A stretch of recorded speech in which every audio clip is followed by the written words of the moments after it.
আসসালামু আলাইকুম। টরন্টোতে এসেছি। নায়াগ্রা ফলস না দেখলে কি আর হবে? সেটা তো দেখতেই হবে। তো সেজন্য একদিন বন্ধ বেশি নিয়ে এই জায়গাটায় আমাদের কাজ নেই। তারপর এখানে নায়াগ্রা ফলসটা দেখে তারপরে আমাদের যে গন্তব্যে কাজ আছে সেখানে ফিরে যাব। তো তার আগে তো এই পার্ট 1 ভিডিওটা দেখতেই হবে। আর আশা করি সবার ভালো লাগবে। আমরা তাহলে কি করলাম? ফার্স্ট টাইম এয়ারপোর্টে থেকে নামা হলো, মানে এয়ারপোর্টে নামার পর আমরা এয়ারপোর্ট কার পার্কিংয়ে গিয়ে পছন্দ মতো গাড়ি নিলাম, সেটা আবার ভাড়ায়। আর আজকাল কিন্তু অনলাইনের যুগ, সব কিছুই অনলাইনে বুকিং করা যায়। আর আমরা যে বাসাটায় এখন উঠলাম, এটা আমরা কাছাকাছি নিয়েছি, যেহেতু পরের দিন সকালেই 6টা-7টার দিকে আমাদের ফেরত দিতে হবে গাড়ি। তো সেজন্য বেশি একটা দূরে নেওয়া হয়নি, 45 মিনিট সময় লাগে ড্রাইভিং করে আসতে। চলেও আসলাম। আসার পর এখানে আস্তে 8:30-9টা বেজে গিয়েছে। রুমে ঢুকতে 9:30 বেজে গিয়েছে। আর এই কিচেন রুমে আসা থেকে শুরু করে সব কিছুই এই তো ভিডিও করেছি, তখনই এসেছি। তারপর আর আসতে পারিনি, সময় হয়ে ওঠেনি, যে কি পরিমাণে ব্যস্ত ছিলাম। আর সব কিছুই ডেকোরেশন খুবই সুন্দর করা ছিল, বেসমেন্ট থেকে শুরু করে একদম উপরে।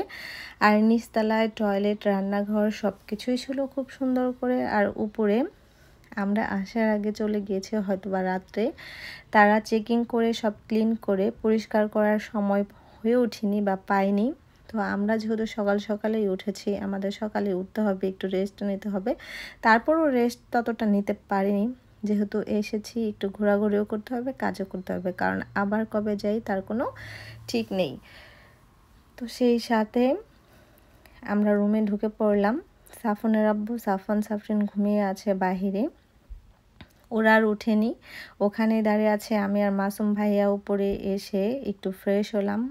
আর হিউজ পরিমাণে জায়গা নিয়ে রুমগুলো করা, খুবই ভালো লেগেছে। 4টা রুম ছিল, আর প্রত্যেকটার সাথে টয়লেট গোসলখানা ছিল না, একটা রুমের সাথে কমন টয়লেট ছিল, আর প্রত্যেকটার সাথে একটি ছিল, মানে 3টার সাথে একটাই যাওয়া যায়, তেমন করেই ডেকোরেশন করা ছিল। আর এখন আমার যে রুমটায় আমি ছিলাম, এই রুমটার বাহিরের ছাদটাও খুব সুন্দরই দেখাচ্ছে।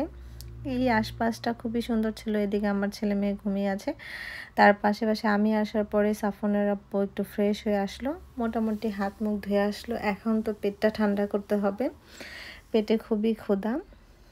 তো চলে গেলাম 15 মিনিট ড্রাইভ করে। চলে যাওয়ার পর আমরা খাবার খাবো। তো কি খাবার খাবো চলেন যাই দেখেন।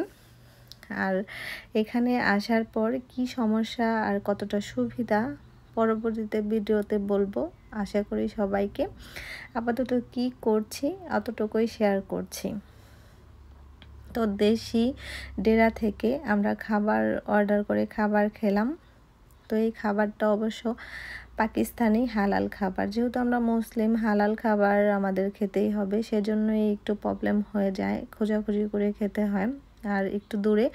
আর এখানে হিউজ পরিমাণে রেস্টুরেন্ট এতটা নেই, অনেক দূরে 100, 200, 150 কিলোমিটার দূরে ড্রাইভ করে যেতে হয়। অনেকটা মানে সুযোগ সুবিধা একটু মানে অন্যরকম ব্রিটিশ কলম্বিয়ার থেকে। যাই হোক, রেস্টুরেন্টের ডেকোরেশনটা খুব সুন্দর ছিল। পছন্দ মতো খাবার অর্ডার দিয়ে দিলাম।